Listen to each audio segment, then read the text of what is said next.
We will change over time. We cannot allow this to continue to happen again. You think about stuff like this, you never think it can happen to you. Those are memories that are ingrained in my head now. Realizing that it's already been a year. Flags are lowered to half-staff across the state today in commemoration of the mass shooting at Michigan State University. This tragedy took place 1 year ago today. 3 students were killed and 5 others were injured after a gunman opened fire in 2 campus buildings. Thank you so much for joining us on News Channel 3 Live at 6. I'm Jessica Harthorn. Good evening. I'm Andy Dominiani. Tonight, many thousands are remembering those 3 students, all Michigan natives, who were shot and killed on campus that day. Alexandria Werner was a junior from Clawson. Clawson School says she was a tremendous student athlete, a leader, and exemplifying kindness every day of her life. Ariel Anderson, a junior, and Brian Frazier, a sophomore, were both from Grosse Pointe High School. Anderson's family says she was looking to graduate early and head into the healthcare field as a pediatrician. And Frazier was the chapter president of the Michigan Beta chapter of Phi Delta Theta at MSU. That fraternity says he was a leader and a great friend to all. The shooting began around 8:15 on a Monday night. Gunshots were heard outside of a classroom at Berkey Hall. Minutes later, the shooting was reported to police there, and shortly after, shots were reported at the MSU Union Building. By 8:30, MSU had issued a run, hide, fight alert. By 10 o'clock, they had a description of the suspect, and an hour later, photos of the suspect were captured from security footage and released to the public. Around 12:30 in the morning, police reported the shooter was found off campus and died from a self-inflicted gunshot wound. He was identified as 43-year-old Anthony McCrae the next morning. Well, for the Spartans strong on this day, there's been lots of hugging and tears as they look back on this tragedy. We have team coverage as people in Michigan State's community remember those killed in the horrifying moments their safe haven was stolen from them. We begin tonight with News Channel 3's Autumn Pitcher, who is live at the Spartan statue at Michigan State University's main campus. And Autumn, the events of a year ago tonight are indelibly etched into their memories. Yes, it's been a quiet and emotional day, not only for Spartans, but really for people across the nation who are feeling the effects of this tragedy. Now, Spartans have been coming right here to the Sparty statue all day long to pay their respects. I want to step aside to give you a live look. You can see Sparty right there, standing tall. Spartans have really represented the true meaning of community by coming together today all day long. You can see hundreds of flowers of all different colors placed at the base of the Sparty statue. You can also see a sign that says MSU Strong, surrounded by hearts for the 3. Now, the students I spoke to today tell me they will not let this horrific memory define who they are. Sea of Spartans surrounding the Sparty statue, standing tall and strong, representing the MSU community as they reflect on the day that changed their university forever when a gunman opened fire on their campus. That day is something that we'll never be able to forget, and it'll always have a lasting impact on our university. Students holding each other tightly, taking a moment of silence and laying down flowers to honor the lives of the 3 who paid the ultimate price. They were one of us, once a Spartan, forever a Spartan. It was February 13th, 2023. A gunman stormed into Berkey Hall, shooting and killing juniors Ariel Anderson and Alexandria Werner, injuring 5 others before walking into the Union, killing sophomore Brian Frazier. It's just been a big thing for me to really come here and to give these victims and this university the respect and honor it deserves. Trevor Tuttle, leaning on his 2 roommates, Joe and Brock. The 3 lived through terror when the gunman was on the loose. We saw him outside, and so that was a really scary moment for us. We were all huddled in a basement, guys upstairs seeing it, and it was really traumatic for us. I remember this, and it's something that I will never forget. We were locking all the windows and turning down the blinds. At first, the 3 didn't recognize the shooter, but just a couple hours later, pictures came out, and it was the same guy wearing the same things. And that really, when we were all sitting down there, it took a second for all of us, just being that close to someone who did such a terrible thing. I text my mom, I think he's here, I love you. I text my friends that. And really put in perspective how often you should be telling your loved ones that you love them. To everyone around the world that saw us happen last year, that while it was a horrible event, we came together better and stronger, and we overcame that horrific night. The university had support dogs and also additional counseling services on campus today. Now, Spartans were also able to take part in a healing activity on campus where they were able to paint rocks with inspirational sayings and hand them out to other students who needed them today. Now, it is a year later and students are still staying Spartan strong. In East Lansing, Autumn Pitcher, News Channel 3. Autumn, thank you. Since the gunman opened fire apparently randomly at Michigan State University students, there have been calls on campus for more security, and the protocols that were already in place are being called into question. Courtney Bennett of our affiliate in Flint takes a look at the changes MSU has made in the last year in an effort to keep Spartans safe. The hours and days after the deadly shooting at Michigan State University 1 year ago prompted safety and security discussions. Over the last 12 months, Michigan State University Police and Public Safety say they have added metal detectors at Spartan Stadium. They have an alert system that not only sends email and text, but also makes phone calls, and everyone can get alerts through an available app. There are also outdoor sirens. Door locks have been installed on 82% of the identified classrooms, and they are working to add a security operations center, which will house the staff that works 24/7 monitoring security systems. MSU officials say they have also implemented active violence training. Junior Michael Hartman says he's noticed the changes. After a certain time, we have to scan in with our IDs. The dining halls, especially, you used to be able to just walk by with any ID. They would never really check it, and you would just be able to scan it and then get into the dining halls. Hartman says along with the dining halls, there are also people who sit at reception desks past a certain time in other campus buildings. Do you think that what they've done is enough? I don't necessarily know if it's enough, but I'm sure that it's been a huge deterrent. Hartman tells me he feels safe walking around campus, but believes there are other things that could be done for safety purposes. I have personal beliefs on what they could possibly do to allow students to better defend themselves, but I don't know if these measures that they've implemented would be 100% effective in stopping somebody if they really want to do anything like what happened a year ago. When it comes to classroom doors, the university says they can now be locked from the inside while still giving emergency personnel access to enter. I'm Courtney Bennett reporting. And we'll have more on the MSU Memorial coming up here in just a second. Well, spaces, memorials, and events for the community to come together and reflect on this tragedy will continue well after sunset. News Channel 3's Allie Jenner-John joins us from Beaumont Tower, where a very emotional tribute is set to take place tonight. Allie? Yeah, and this is where the community will gather for many things, including a luminary lighting and moment of silence. And over at Beaumont Tower at 8:18 p.m., it'll toll twice in honor of Ariel Anderson and Alexandria Verner. That's the time that they first got the shots fired call over at Berkey Hall, where the two juniors were fatally shot. We'll hear the tower toll one more time in honor of Brian Frazier around 8:25 p.m. That's the time that shots rang out at the Union, where he was shot and killed. Flags blow in the wind at half-staff today, a quiet campus. Time for students, faculty, and Spartan Nation to take a day to continue healing and to remember the lives of those 3 students lost and 5 others critically injured this day 1 year ago. The community is invited to gather at Lot 62 north of Spartan Stadium at 7:30 tonight.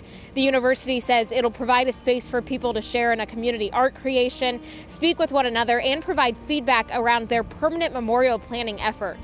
No registration is needed. It's open to everyone. A short program will begin around 8:10 and will include the playing of MSU Shadows and some pre-recorded messages. We just try to create something where it was just a safe space for students to be able to come and laugh, be able to give something to their fellow students. We have Squishmalls, and they can write a note and just give them, they can take one, give them to somebody that's really struggling, because like we know, everybody's at a different space with their healing. And I also want to note that there will be crisis counselors around this area in and out of the tents. Our crews will be here all night to bring you updates on those events. You can find that on air and online. Live in East Lansing, Allie Jenner-John, News Channel 3. Allie, thank you. The mass shooting at MSU and the one at Oxford High School intensified a push for lawmakers to do more. And today, some new gun safety laws are now in place. Michigan's new safe storage law requires guns in homes where children are present to safely store their guns with a gun lock or gun safe. If a child hurts someone with that gun, that's a felony for the gun owner. The laws now in effect also create universal background checks. This is considered to be the most significant changes to gun safety measures in Michigan in nearly 30 years. All right, right around the freezing mark in downtown Kalamazoo as we look live over Bronson Park, and some light flurries return to the area today. A bit of foreshadowing for what's to come later in the week. Chief Meteorologist Keith Thompson is joining us now with a look at the forecast. Keith, winter's back. Before that old man winter comes back here, we're going to be seeing some sunshine, actually, that will be here just in time for Valentine's Day, almost like we planned it. Coming up in 15 seconds, what you can expect for your Tuesday evening. Hi, I'm Abby Vandenberg with Maple Hill Subaru, and this is the 2024 Subaru Outback. With 97% Outback sold in the last 10 years, still on the road today, and Subaru earning more IIHS Top Safety Pick Plus awards than any other brand in the last 10 years, the Subaru Outback is the safest vehicle for your journey like no other. We have a little bit of light snow coming down. You probably saw it if you were out and about today. But again, just a few flurries, a little bit of light stuff. Certainly nothing that's accumulating out there. It's going to be around for the next couple of hours or so before finally going away here late tonight. Temperatures right now are right at or just above the freezing mark. 34 right now in Kalamazoo and Battle Creek. Just a couple of the readings there. So this evening, light snow will be ending. And by the time we get to midnight, I think our skies will be clearing as we dip into the 20s. And as Andy mentioned a little bit earlier, an old man winter visit is on the way. I'll show you when and what it means for any accums coming up. Andy?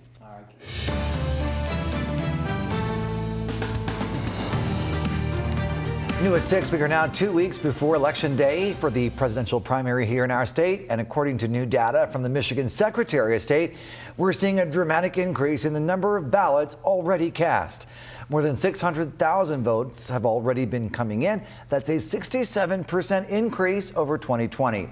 The Secretary of State's office says absentee ballot requests are outpacing those in the 2020 primary, up 71%.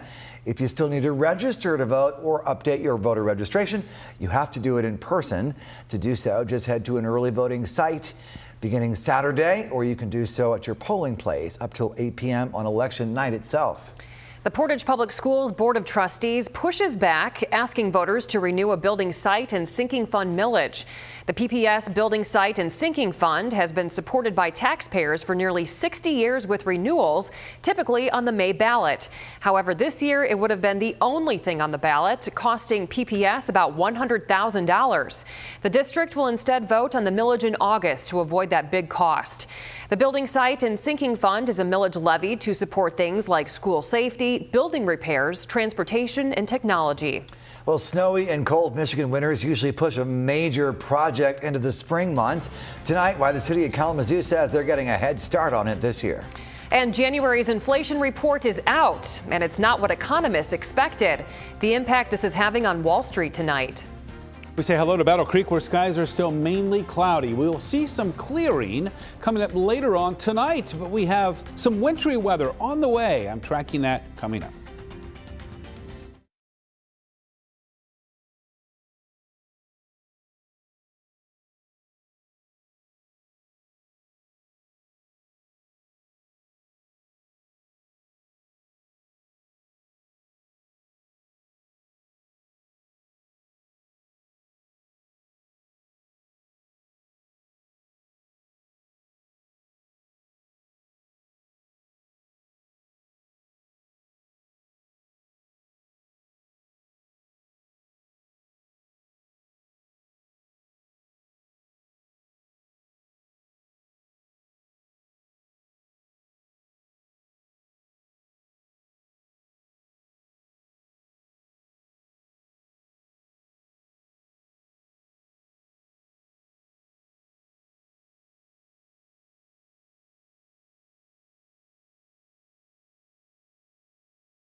You're watching News Channel 3 with Andy Dominiani, Jessica Harthorn, Chief Meteorologist Keith Thompson, and Andy Pepper with sports.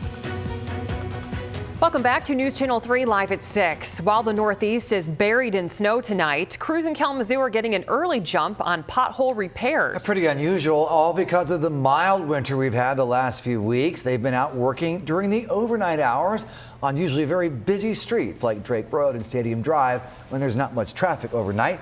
The city's public services director, James Baker, told us about Groundhog's Day. They started noticing more and more potholes popping up when the weather warmed up after a snowy, cold couple of weeks. He says potholes are arriving early this year, but so far they don't think there are as many as there have been in other years. It is a patch. It's not a permanent repair. It's something that we might have to come back to depending on, freeze-thaw cycles. Well, Baker told us so far it doesn't seem like a bad pothole season. He does acknowledge if you bump into one and blow your tire on your daily drive, you might disagree, which happens all the time. So he says help the city by reporting potholes. If you're within Kalamazoo city limits, call the 311 helpline. If you're outside of the city limits, you can call the number on your screen there to let the city of Kalamazoo know where potholes need to be filled. A West Michigan safety equipment supplier is donating new night vision enhanced technology to help Michigan State Police canines. Night Beams is donating infrared lights that can be attached to the dog's vests and harnesses. These lights are only visible using night vision, virtually unseen by the naked eye.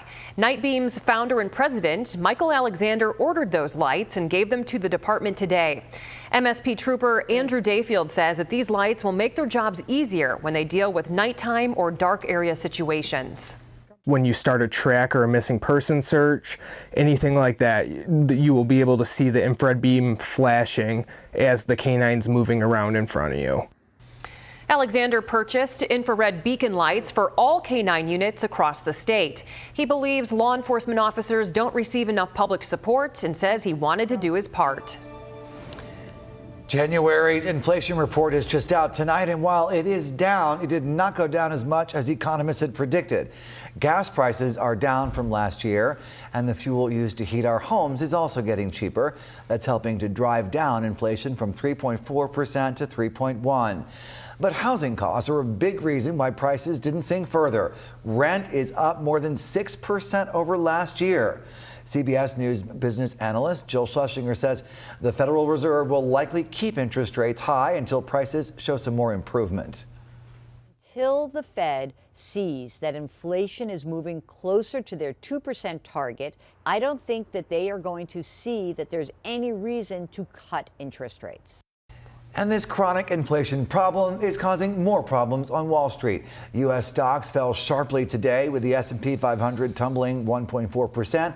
The Dow also dropped 1.4%, more than 500 points from yesterday. Waiting for a little clearing to take hold in West Michigan, and we can sort of see a hint of it as we look west from the city of Holland here with the Tulip City Live camera. And again, thanks to the city of Holland for that view. You can sort of see a little bit of that setting sun, just a little, as you look out to the west here toward the lakeshore. I'm going to talk about that next system that's going to be moving in here because that's going to be a concern for us. We're talking mainly Thursday morning. That's what we're looking at. So we're starting our hour-by-hour clock to show you what's next at about 6 o'clock tomorrow evening, because basically tonight, tomorrow morning, tomorrow afternoon, and really even tomorrow evening, there's nothing happening. Clouds will start to move in, though, by midnight. This is, again, Wednesday night, Thursday morning. And by that morning commute, we're going to have this mix of rain and snow that's going to be moving into the area. I think it's going to be primarily a wet snow along and north of 96. Between I-96 and 94, it'll be more of that mix of some slush. And I'll show you the accumulations coming up. And then along and south of I-94, looking at mainly some rain. But everything moves out of here by the time we get to about Thursday evening. So again, the timeline that we're talking about is right before dawn Thursday, substantially until about noontime as we go through the day on Thursday. So how much to expect? Well, in this white zone here is where there could be a few inches of accumulation. It may be up to as much as 5 when she'll get up to around Fremont and Big Rapids. But largely between the interstates here, it's just going to be 1 to 2 inches of some